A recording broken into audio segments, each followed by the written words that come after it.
كبيرا والحمد لله كثيرا وسبحان الله بكرة وأصيلا وصلى الله على نبينا محمد وعلى آله وصحبه وسلم تسليما كثيرا. الله أكبر الله أكبر الله أكبر لا إله إلا الله. الله أكبر الله أكبر ولله الحمد. الله أكبر كبيرا والحمد لله كثيرا وسبحان الله بكرة وأصيلا وصلى الله على نبينا محمد وعلى آله وصحبه وسلم تسليما كثيرا. الله أكبر لا إله إلا الله والله أكبر الله أكبر ولله الحمد. الله أكبر لا إله إلا الله والله أكبر الله أكبر ولله الحمد. الله أكبر لا إله إلا الله والله أكبر الله أكبر ولله الحمد. الله أكبر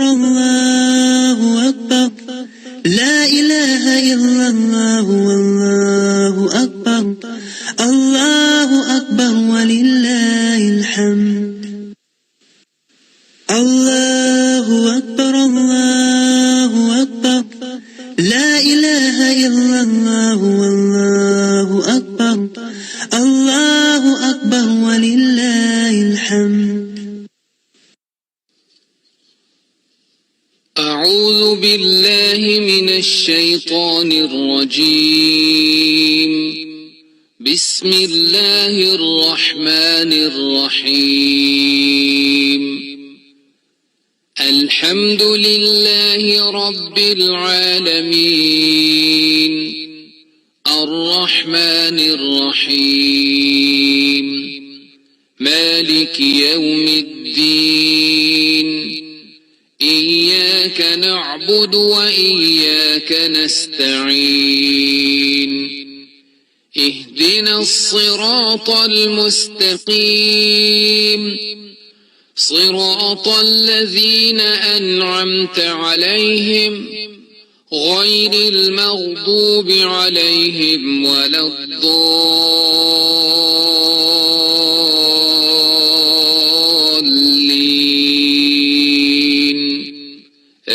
آمين. السلام علیکم ورحمۃ اللہ وبرکاتہ. الحمد للہ رب العالمین والعاقبۃ للمتقین والصلاة والسلام علی سید المرسلین وعلی آلہ وصحبہ ومن تبعہم بإحسان الی یوم الدین.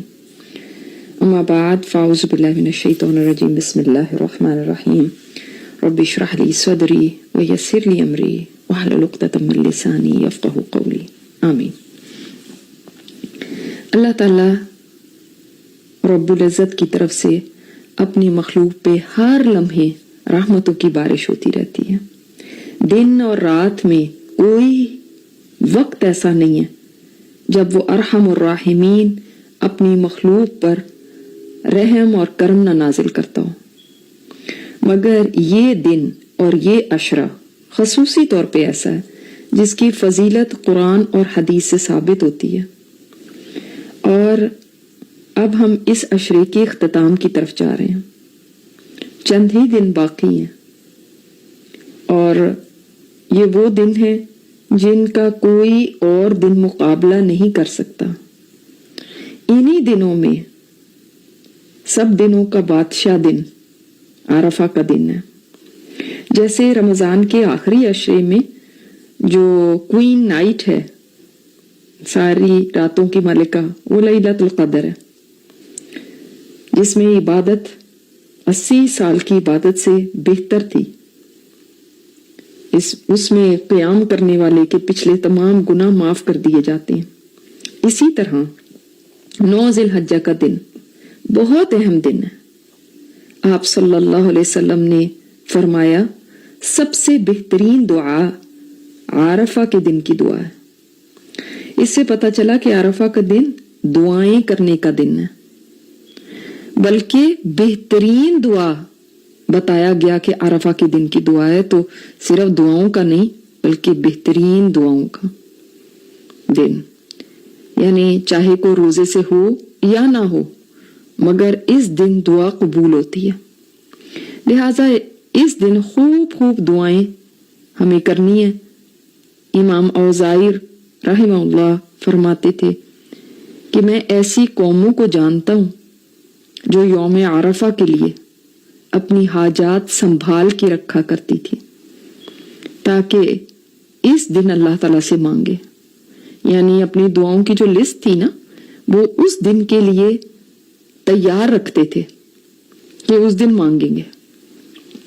تو اس کا مطلب ہے آج ہم لسٹ بنائیں، ہماری طرف انشاءاللہ تعالیٰ کل 9 ذی الحجہ ہے، لہٰذا اس کے لیے آج ہی ہم تیاری کریں۔ دیکھیں آپ کو کیا چاہیے، مسنون اور قرآنی دعاؤں کی کتابیں بھی نکال لیں اور اپنی دعائیں بھی لکھیں، اور یہ پہلے سے پلان کریں کہ اس دن کو ہم نے کیسے گزارنا ہے۔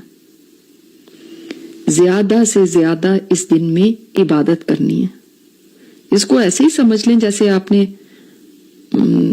آخری جو عشرہ تھا رمضان کا، اس کی راتوں میں لیلۃ القدر کو کتنی اہمیت دی تھی، اسی طرح ہم اس کو دیں گے، اس لیے کہ اللہ کی قسم ہے کہ اس دن بہت سے لوگوں کو دعائیں مانگنے سے وہ کچھ مل گیا جس کا وہ تصور بھی نہیں کر سکتے تھے۔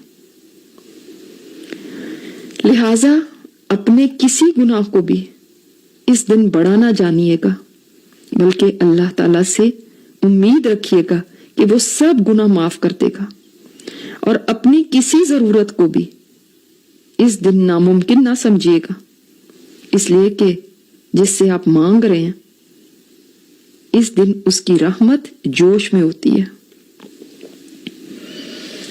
تو یہ دن بہت ہی اہم دن ہے، اس کو اہمیت دیجیے گا، اس کے خصوصی توجہ کی ضرورت ہے، اور اس دن اللہ تعالیٰ سب سے زیادہ گردنیں جہنم سے آزاد فرماتا ہے۔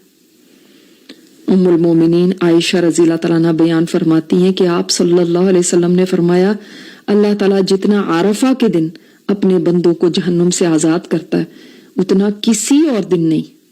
اللہ تعالیٰ قریب ہو جاتا ہے اور ان کی وجہ سے فرشتوں پر فخر کرتا ہے اور فرماتا ہے میرے ان بندوں نے کیا چاہا، یعنی ان کی کیا دعائیں ہیں۔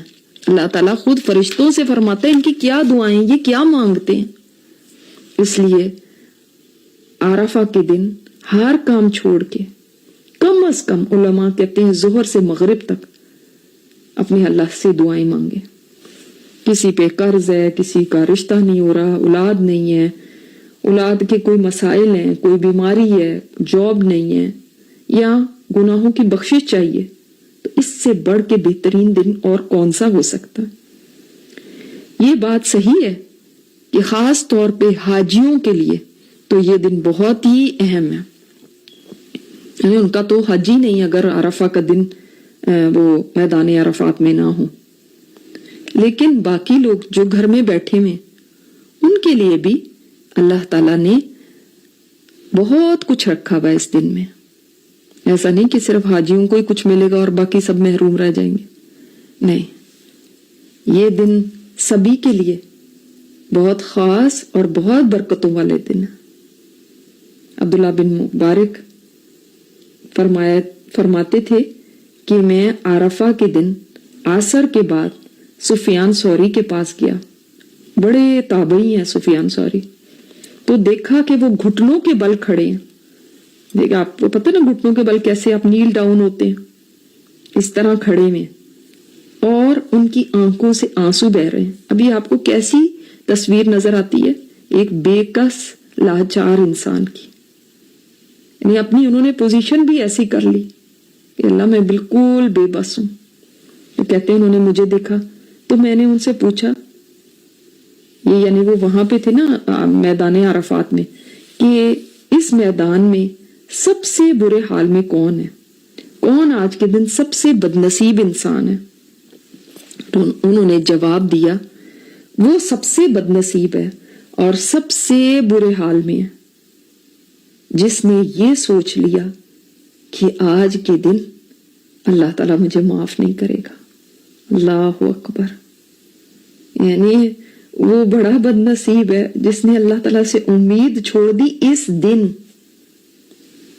تو کیا مطلب ہوا کہ یہ سب کے لیے بخشش کا دن ہے. پوری امید کے ساتھ دعائیں کرنی ہے کہ میرا رب غفور الرحیم ہے، آج میری بخشش ہو جائے گی. وفی ذالک فلیتنافس المتنافسون، یہی تو ہے جس کے لیے مقابلہ کرنے والے، بازی لے جانے والے بازی لگائیں. اسی کے لیے تو دوڑنے والے دوڑیں. اسی کے لیے تو جنہوں نے آگے بڑھنا ہے وہ آگے بڑھیں. یہ ہے آگے بڑھ جانے کا دن، دعاؤں میں بھی اپنی نجات پانے کا دن، آگ سے بچنے کا دن. اور اصل کامیاب وہی ہے جس کو اللہ تعالیٰ آگ سے، جہنم سے نجات دیتے. کیونکہ قرآن کریم میں اللہ تعالیٰ نے فرمایا فَمَنْ زُحْزِحَ عَنِ النَّارِ وَأُدْخِلَ الْجَنَّةَ فَقَدْ فَازَ، جو آگ سے بچا لیا گیا اور جنت میں داخل کر دیا گیا وہ کامیاب ہے. تو کامیاب وہ نہیں ہے جس کا بزنس بہت اچھا چل رہا ہے. کامیاب وہ نہیں ہے جس کو شہرت کی بلندیاں مل گئیں، یا جس نے اپنا کیریئر بنا لیا، یا جو بڑا مالدار ہے، یا جس کو بڑا عہدہ مل گیا ہے. ہم تو اسی کو کامیاب سمجھتے ہیں نا. بلکہ میں اور آپ کامیاب تبھی ہیں جب ہمیں اللہ تعالی جہنم سے نجات دے دے. تو جہاں آپ نے رمضان کے روزوں میں اور رمضان کے دنوں میں اور راتوں میں اتنی کوشش کی، محنت کی، وہاں یہ دن ان دنوں سے بھی زیادہ قیمتی ہیں. تو کیا ان میں ہم تیزی نہیں دکھائیں گے؟ ہمارے اسلاف جو تھے 3 عشروں کی بڑی تعظیم کرتے تھے، ان کو بہت اسپیشل سمجھتے تھے، ان میں بہت محنت کرتے تھے. رمضان کا آخری عشرہ، ذی الحجہ کا پہلا عشرہ جس سے ہم گزر رہے ہیں، اور محرم کا پہلا عشرہ. لیکن ان سب عشروں میں بھی ذی الحجہ کا جو عمل ہے نا، یہ سب سے زیادہ محبوب ہے اللہ تعالیٰ کو. تو اس کا سبسٹیٹیوٹ جو ہے، اس کا نعم البدل جو ہے، سال کا کوئی دن بھی نہیں کر سکتا، کوئی دن اس کا مقابلہ کر ہی نہیں سکتا. اور خاص الخاص یہ عرفہ کا دن تو ہمارے لیے سب سے اہم دن ہے، اس کو تو بالکل ہی نہیں ضائع کرنا.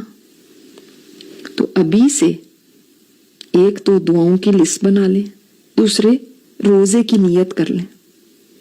کیونکہ آپ صلی اللہ علیہ وسلم نے فرمایا یوم عرفہ کے روزے کے متعلق کہ میں اللہ تعالیٰ سے امید رکھتا ہوں کہ یہ پچھلے سال کے گناہوں کا کفارہ بھی بن جائے گا اور اگلے سال کے گناہوں کا بھی. اب جو ہی ہم یہ حدیث سنتے ہیں فوراً یہ سوال آنے لگتے ہیں، ہمارے پاس تو تاریخ کچھ اور ہے، ہمارے پاس تو دن کچھ اور ہے، عرفہ کا دن کچھ اور ہے. تو جو بھی آپ کے ہاں 9 ذی الحجہ کا دن ہے، آپ اس دن روزہ رکھیے. اور کیا اس کے اندر حرج ہے کہ آپ عرفہ کے دن کا بھی رکھ لیں؟ جب وہاں پہ